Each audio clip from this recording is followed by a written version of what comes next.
पाहन पूजे हरि मिले तो मैं पूजू पहाड़, ताती ये चाकी भली पीस खाए संसार। कंकड़ पत्थर जोड़ के मस्जिद लियो बनाए, तापे मुल्ला बांध दे क्या बहरा हुआ खुदाए। ये काशी है जहां पर अध्यात्म और भक्ति है तो क्रांति की शक्ति भी।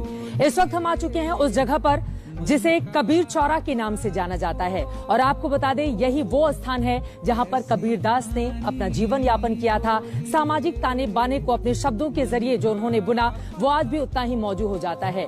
जाति धर्म के नाम पर नफरत फैलाने वालों पर उन्होंने शब्दों के जरिए चोट की थी और आज की तारीख में भी उनके वही शब्द कानों में यूं ही गूंजते हैं। प्रेम की परिभाषा अलग तरह से बयां की गई थी कबीरदास जी की ओर से। उन्होंने कहा था, पोथी पढ़ पढ़ जग मुआ, पंडित भया न कोई, ढाई आखर प्रेम का पढ़े सो पंडित। फक्कड़ फकीर थे। बनारस का फक्कड़पन उनके व्यक्तित्व में था तो उनकी कविताई में भी फक्कड़पन समाया था। हिंदू हो या मुसलमान सबको खरी खरी सुनाते थे। उनके एक एक दोहे में जिंदगी की बड़ी से बड़ी तालीम समाई हुई थी। ये वो ऐतिहासिक परिसर है जहां पर कबीरदास जी का, कबीर साहब का जीवन बीता और आपको बता दें कि इसी जगह पर पाखंडों से लोहा लेने का उन्होंने बीड़ा उठाया था। हमारे साथ यहाँ पर लोग मौजूद हैं, उनसे बातचीत करते हैं। ये मठ है जहाँ से आप बात कर रही हैं, ये कबीर साहब की कर्मभूमि साधना स्थली है और इसका दूसरा परिसर है जहाँ कबीर साहब का भी झोपड़ी बनी है। वहाँ वो कपड़ा बुनते थे, उनके माता पिता जुलाहे थे।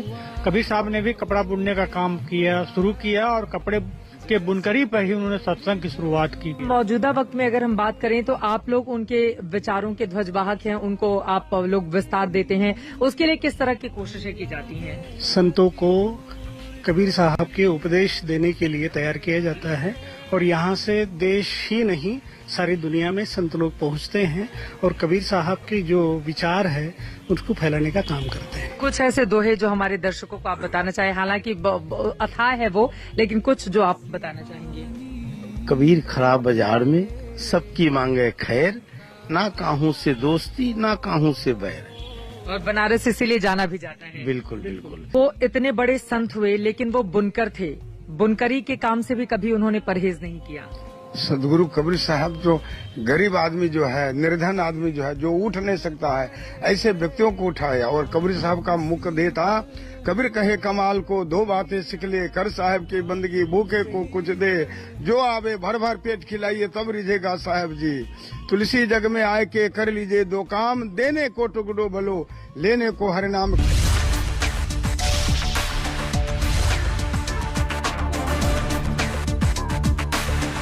संत कबीरदास की जाति जुलाही की थी और काम था बुनकर का। करीब 6.25 सदी पहले जन्मे कबीरदास कुछ इसी तरह अपनी जिंदगी बसर करने के लिए बुनाई का काम करते थे। हर दोहे में जिसका अस्तित्व है, हर पद में जिसका व्यक्तित्व, हर विचार उनकी थी जुबान। जाति से जुलाहे कबीर का ज्ञान बिल्कुल अलग किस्म का था। पांडित्य उनके लिए सिर्फ जुबानी जुगलबंदी नहीं थी। आपको ये भी बताते चले कि इस वक्त हम उस जगह पर आ चुके हैं जहां पर कबीर प्रकट हुए थे।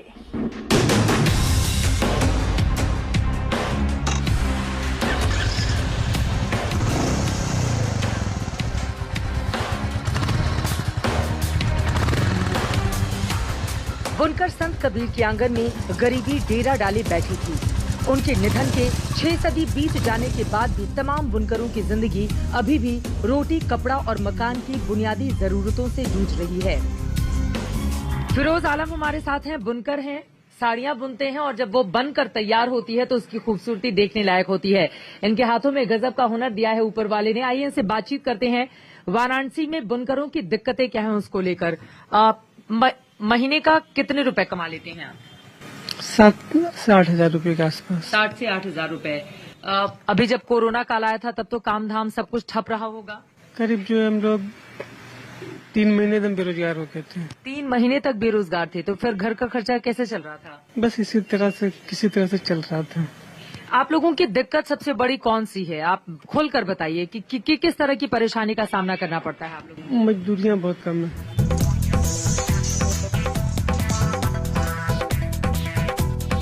दुनिया भर में मशहूर बनारसी साड़ियों की बाजार में कीमत हजारों रुपए में है। सोने और चांदी के तारों से यहाँ तो लाखों की साड़ियाँ भी बनती हैं।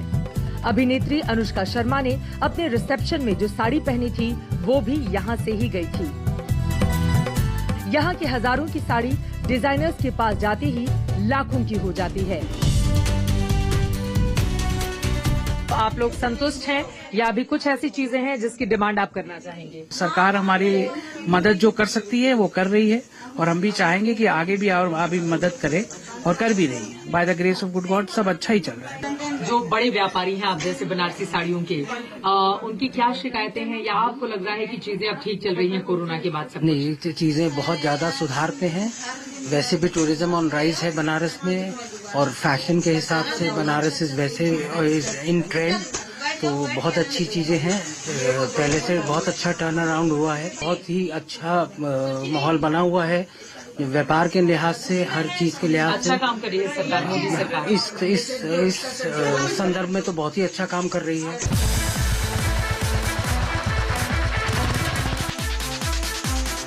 महंगी से महंगी साड़ी बुनने में अपनी हड्डियां गलाने वाले मजदूरों को मजदूरी उनके पसीने भर की भी नहीं मिलती, ऊपर से महंगाई की मार। महंगाई से एकदम तरस का आदमी हो गया, कुछ बच नहीं रहा है। ऐसा नहीं बच रहा है। कितने लोग हैं आपके परिवार में? हमारे परिवार में कम से कम 12-14 लोग। 12-14 लोग हैं और आपकी कमाई 10,000 के अंदर ही होती है, तो इस वजह से आप चाहते हैं कि आप लोगों को और ज्यादा पैसे मिलने चाहिए। जी जी, तब न चलेगा, ऐसे कैसे चलेगा? कमाई एकदम है ही नहीं है, जो है बस खा पी के बराबर हो जाता है। दवा दरबन होती है तो उधार लेना पड़ता है। ये आदमी दिन भर में 400 रुपया कमाता है, उसको 100 रुपया खर्चा निकल 300 रुपया मिलेगा।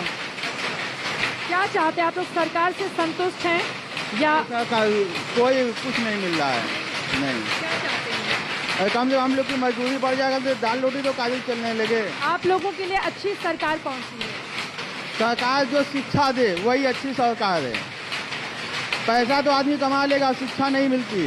2 साल से बच्चों का सारा बर्बाद हो गया, तो कोरोना की वजह से बर्बाद हो पूरा बर्बाद हो गया। वैसे भी सरकारी स्कूल में शिक्षा कहाँ पे है?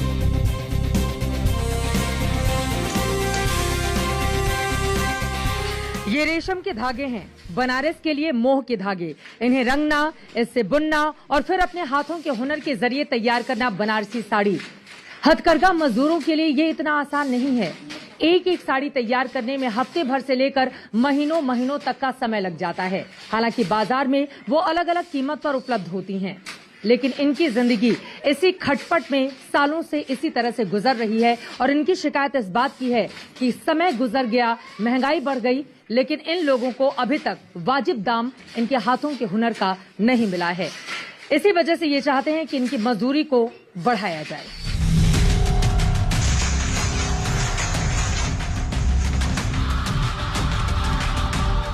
लाल रंग की ये चमकदार साड़ी जो आप देख रहे हैं, उसे बनाने में फिरोज आलम को 15 दिन लगे हैं। साड़ी की कीमत 11,000 रुपए और फिरोज को 15 दिन की मजदूरी मिली है महज 4,000 रुपए।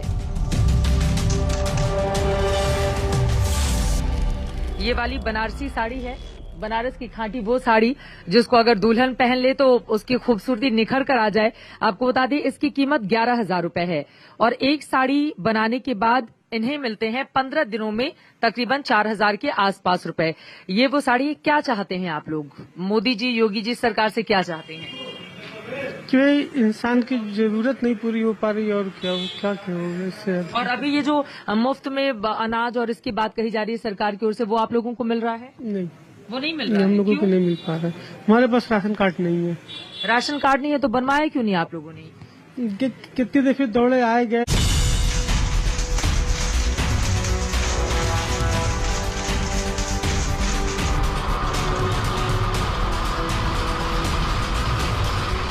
सरकार डिजिटलाइजेशन की कोशिश कर रही है, लेकिन अफसरशाही की रफ्तार अभी भी वही है। तमाम बुनकर परिवारों के पास नया राशन कार्ड नहीं।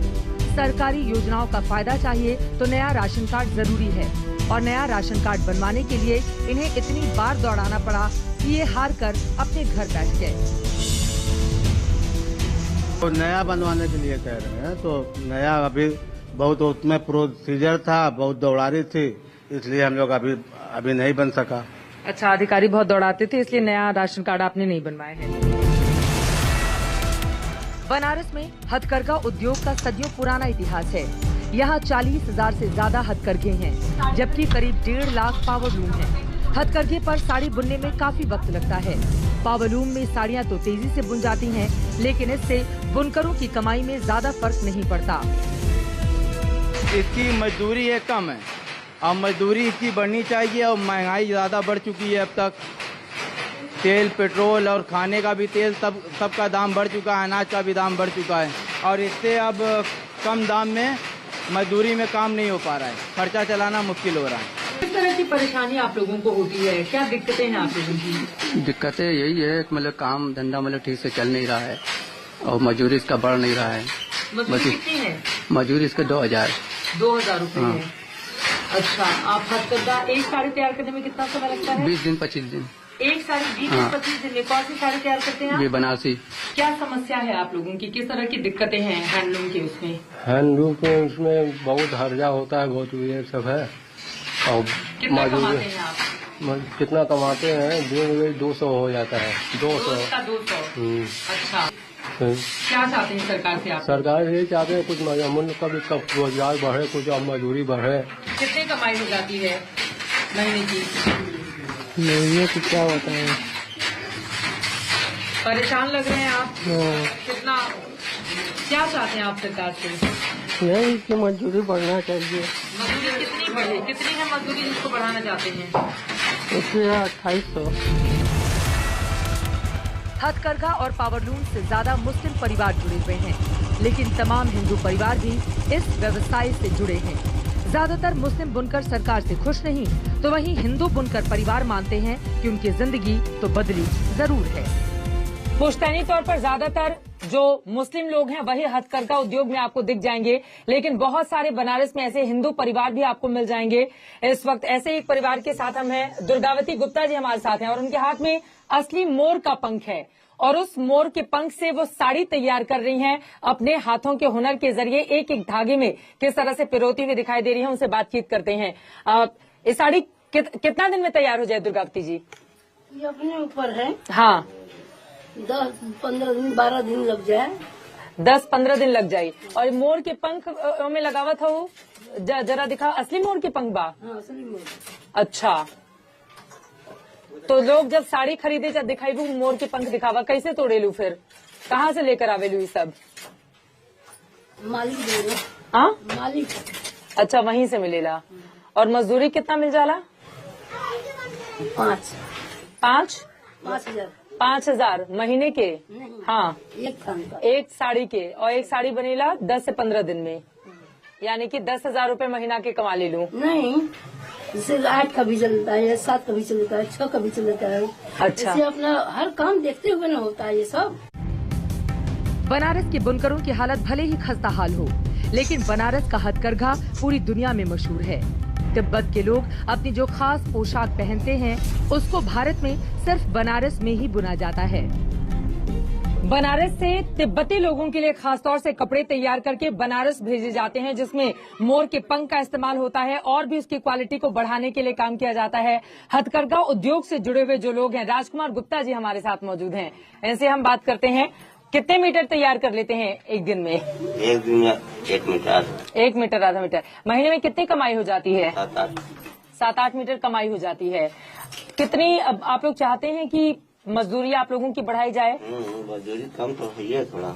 महीने में 8 से 10,000 रुपए ही कमाई होती है, बस इतना ही। तो आप लोग चाहते हैं कि इसको और ज्यादा बढ़ाया जाए? हम लोग सोचते हैं कि भाव थोड़ा बढ़ जाए, 10-12 हो जाए। ये मोदी जी की मुस्कुराती हुई फोटो है। ये बैग में क्या मिला था, झोले में? राशन मिला था। अच्छा, इसमें राशन मिला था। कब राशन मिला था? अगले महीना में।